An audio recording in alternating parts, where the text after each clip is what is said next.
Very glorious good morning to all my loving students. Today I will teach you the question related to writing skill and the question is notice writing. तो बच्चों मैं आज आपको notice writing के विषय में बताऊंगी और इसके लिए आपको ये पता होना चाहिए कि नोटिस हम कहते किसे हैं। It is a formal means of communication. जब किसी से वार्तालाप हम औपचारिक रूप से करते हैं उसे हम नोटिस कहते हैं। अब व्हाट इज इट्स पर्पस, इसका उद्देश्य क्या है? जब एक स्पेसिफिक ग्रुप को हम कोई सूचना देना चाहते हैं तो हम उसे नोटिस के रूप में देते हैं।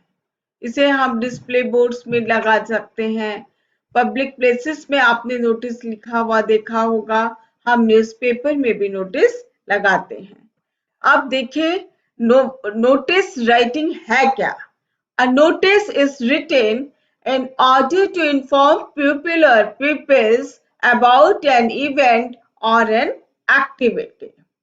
It could be about a competition, an exhibition, or inauguration to take place in near future, or any other activity, especially in school, like an excursion, a meeting, or a show. जब हम कोई भी सूचना देना चाहते हैं बच्चों किसी भी इवेंट की, अब ये इवेंट किसी से भी रिलेटेड हो सकता है। आपके स्कूल में किसी प्रोग्राम का इनॉग्रेशन हो सकता है, आपके स्कूल में कोई फंक्शन हो सकता है, मीटिंग हो सकती है, कोई एक्सकर्शन हो सकता है, कोई हेल्थ डिपार्टमेंट अपना नोटिस निकाल सकता है। तो नोटिस हम लोगों को कोई सूचना देने के लिए करते हैं। अब देखिए characteristic of an effective notice, क्या उसकी कैरेक्टरिस्टिक्स हैं, उनकी क्या विशेषताएं हैं। A good notice is always to the point and leaves no scope for further inquiries without compromising on the word limit 50 words. It should be formal. तो बच्चों सबसे पहली बात है, आप जब भी नोटिस लिखें तो इस बात का ध्यान रखें कि वो अपने आप में स्पष्ट हो और ये एक औपचारिक सूचना हो और इस तरीके का टू द पॉइंट नोटिस हो कि किसी को इसके बारे में अधिक जानकारी प्राप्त करने के लिए परेशान ना होना पड़े, नोटिस पढ़कर ही सब कुछ स्पष्ट हो जाए। अब देखिए आपको क्या रिमेंबर करना है। What are the points to remember when you write notice? What is going to happen, आपको क्या बताना है, कौन सा प्रोग्राम होने वाला है, क्या इवेंट है। Where it will take place, ये कहां पर स्थान लेगा, कौन सा इसका वेन्यू होगा। When it will take place, कब ये कार्यक्रम होगा, उसकी सूचना आपको, उसकी क्या डेट है, उसका क्या टाइम है। Who can benefit from the information and whom to contact, कौन इस सूचना से प्रभावित होगा, किसको इसका लाभ मिलेगा और आपको किससे संपर्क स्थापित करना है। अब आप देखिए नोटिस राइटिंग में आपको कुछ बच्चों बातों का ध्यान देना है। एक तो ये कि आप नोटिस पैसिव वॉइस में लिखेंगे। दूसरी इंपॉर्टेंट बात है बच्चों, नोटिस राइटिंग 40 to 50 वर्ड्स का होना चाहिए। और मैंने ये देखा है कि बच्चे कभी कभी या तो 20 शब्दों का नोटिस लिख देते हैं या 60-70 का भी लिख देते हैं, कुछ बच्चे ऐसा करते हैं। तो अगर आप बहुत ज्यादा लिखेंगे तो सीबीएसई आपके मार्क्स तो नहीं काटेगा, लेकिन अनावश्यक ज्यादा लिखने से गलतियां होंगी और प्रश्न पत्र के अन्य प्रश्नों को करने के लिए आपको कम समय मिलेगा और इस प्रश्न में आपको ज्यादा अंक मिलने वाले नहीं है। तो इसलिए प्लीज वर्ड लिमिट का ध्यान रखें। अब देखिए should not cause any misunderstanding or confusion, means it should be so clear and so nicely communicate to the persons about the information. कोई मिसअंडरस्टैंडिंग नहीं होनी चाहिए, कंफ्यूजन नहीं होना चाहिए. आप जो कुछ भी बच्चों बताएं वो बिल्कुल स्पष्ट होना चाहिए, बहुत कैची और अपीलिंग होना चाहिए बच्चों, आप जिससे कि लोगों को अट्रैक्ट कर सके.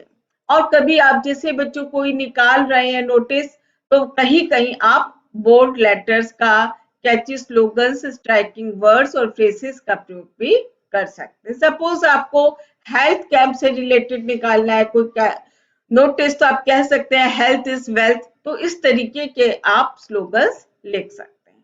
और इसमें आपको कोई पर्सनल प्रोनाउन का प्रयोग नहीं करना है. तो इन बातों का बच्चों आप ध्यान देंगे.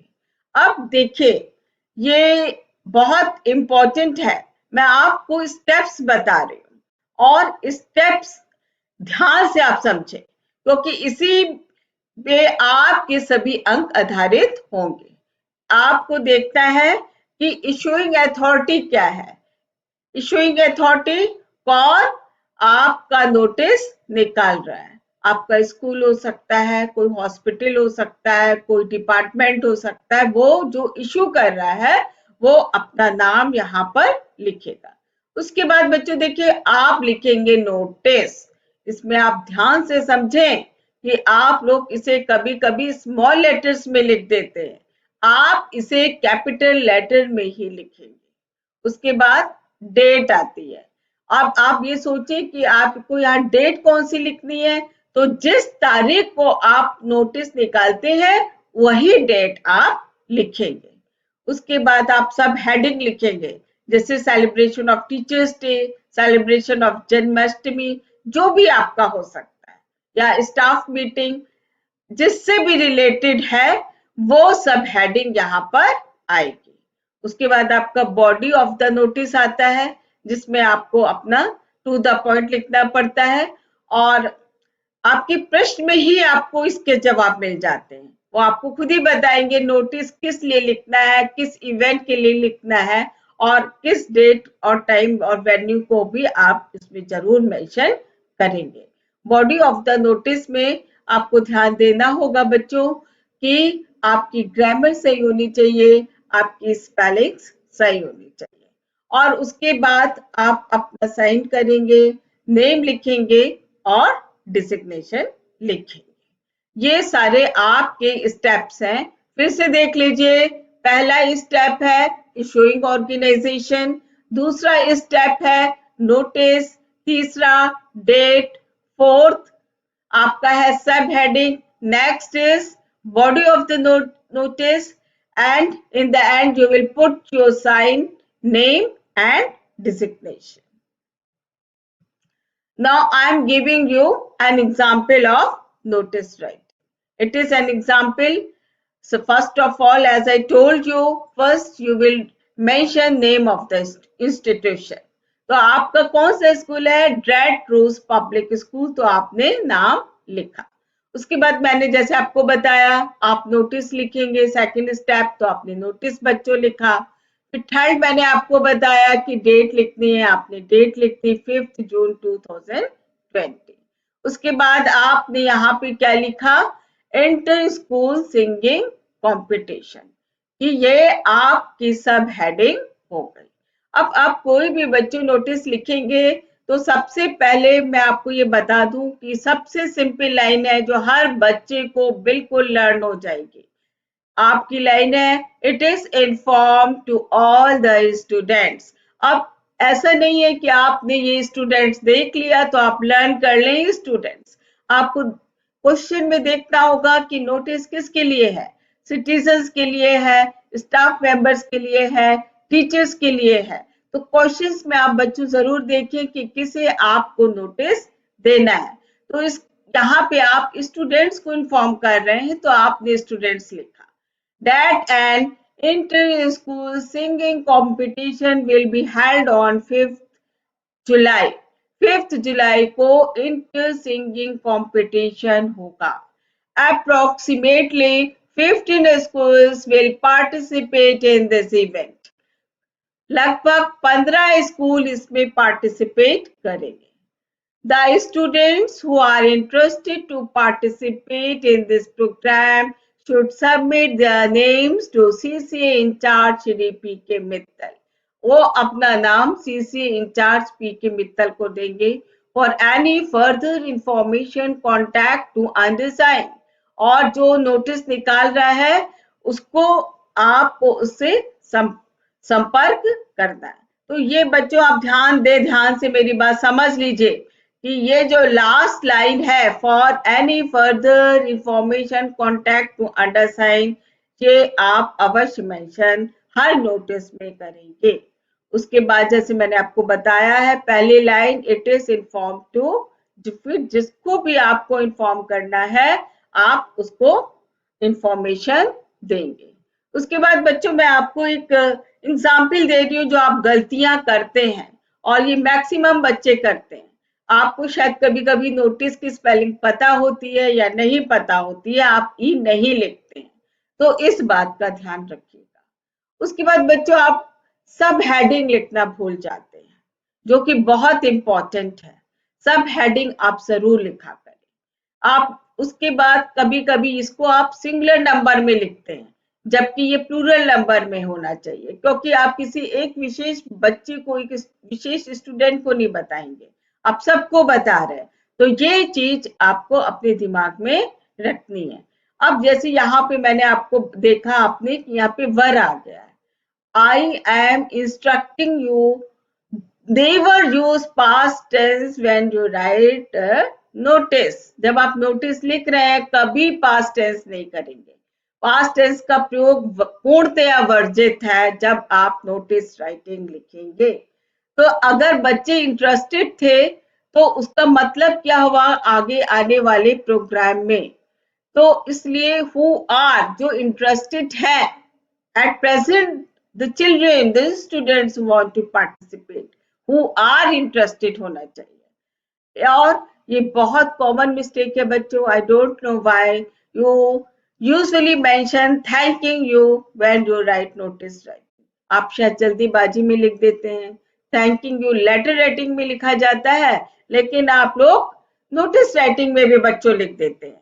तो प्लीज आप नोटिस राइटिंग में थैंकिंग यू का प्रयोग बिल्कुल भी ना करें. और लास्ट में आप लिखेंगे डिजिग्नेशन, जो कि आप अधिकतर लिखना भूल जाते हैं. तो ये बच्चों बहुत ज्यादा अनिवार्य है. और मैं आपको बता दूं, जो मैंने आपको बातें बताई हैं, अगर आप इनका ध्यान रखेंगे तो 100% you will secure 100% marks in this question. तो बच्चों बहुत ही सिंपल है नोटिस राइटिंग. मुझे आशा है आपको बिल्कुल समझ में आ गया होगा. देखिए जो भी मैंने फॉर्मेट बताया है वो बहुत इंपॉर्टेंट है, और अगर फॉर्मेट में थोड़ी सी भी आप गलती करते हैं तो सीधे आपके आधे नंबर चले जाते हैं. I will like to tell you about the format of the notice writing.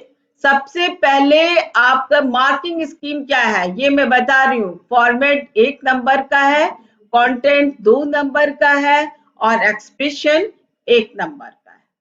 तो अगर एक्सप्रेशन में मार्क्स कटते हैं, ग्रामेटिकल मिस्टेक के कटते हैं और आपकी स्पेलिंग मिस्टेक के कटते हैं. तो आप इन बातों का दिमाग में ध्यान रखेंगे जिससे कि आप कोई गलती ना करें. क्योंकि बच्चों ऐसा है, जो एक बच्चा गलती करता है वही गलती बहुत से बच्चे दोहराते हैं. इसलिए मैंने आपको उदाहरण दिया कि आप लोग इस बात का विशेष ध्यान रखें और ऐसी गलतियां ना करें. और मैं सोचती हूँ अब आपको ये नोटिस राइटिंग का क्वेश्चन बिल्कुल क्लियर हो गया होगा. इसमें बस आप स्टेप्स याद रखने हैं. पैसिव वॉइस में लिखना है बच्चों. आपको पास्ट टेंस बिल्कुल नहीं यूज करना है. और जो गलतियां आप देख रहे हैं ऐसी गलतियों से आपको बचना है. तो बच्चों, thank you for watching my video.